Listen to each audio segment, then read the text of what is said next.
Digital detox को अगर मैं डिफ़ाइन करूँ, तो क्या है वो? और कभी आपने सोचा कि अगर आप स्क्रीन को 5 मिनट के लिए नहीं देखती, तो उस पे क्या इफ़ेक्ट आता है? आपको कोई टेंशन फ़ील होती है? लाइक आपका फ़ोन पड़ा हुआ है, आपने अपना फ़ोन साइड पे रख दिया, अब आप सोच रही हैं कि मैंने काफ़ी टाइम हो गया अपना मोबाइल नहीं देखा, कोई नोटिफ़िकेशन नहीं आया, मैंने मोबाइल नहीं देखा, तो अब क्या होगा फर्दर? एक एंग्ज़ायटी सी क्रिएट होगी। स्ट्रेस भी हो सकता है लाइक कि मेरा ये काम पड़ा है, मैंने अभी तक इसको नहीं देखा। ऐसा क्यों हो रहा है?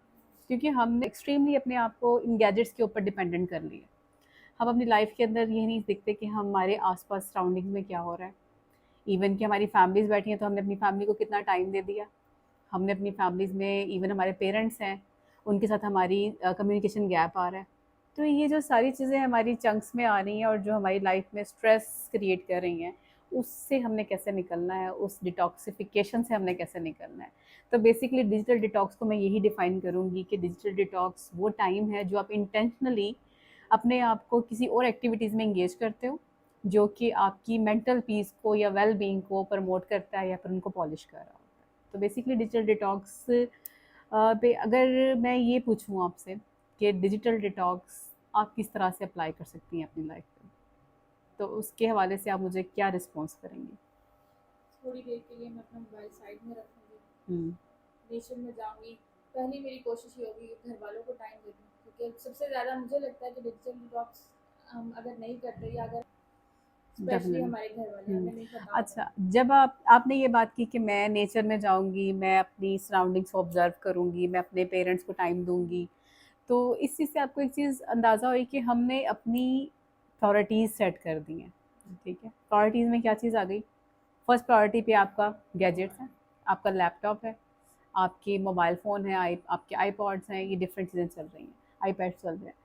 अब बेसिकली ये है कि हमने अब डिजिटल डिटॉक्सिफ़िकेशन करनी है, हमें करनी है डेफ़िनिटली। वो हमारे मेंटल पीस के लिए बहुत इम्पोर्टेंट है।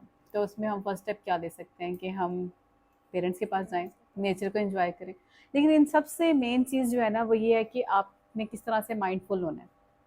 यहाँ पे माइंडफुलनेस टेक्नीक हमारी बहुत ज़्यादा इम्पोर्टेंट होती है कि we are aware what is going on, ठीक है? इवन दो कि आप ब्रीथिंग भी आपकी हो रही है तो आपको आइडिया हो कि आप इनहेल कर रहे हैं, आप एक्सहेल कर रहे हैं, आप उन साउंड्स को सुन रहे हैं, आपको आइडिया हो रहा है कि आपकी सराउंडिंग्स में क्या हो रहा है। तो ये चीज़ें बेसिकली बड़ी इम्पोर्टेंट हैं।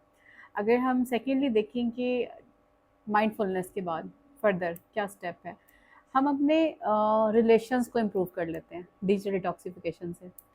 डिजिटल डिटॉक्स करेंगे तो डेफ़िनेटली मोबाइल साइट्स पे होंगे, चीज़ें कम होंगी, कम्युनिकेशन गैप ख़त्म हो जाएगा पेरेंट्स के साथ, बच्चों के साथ, इवन दो कि अगर जो मैरिड कपल्स हैं वो हस्बैंड वाइफ एक दूसरे को टाइम नहीं दे सकते।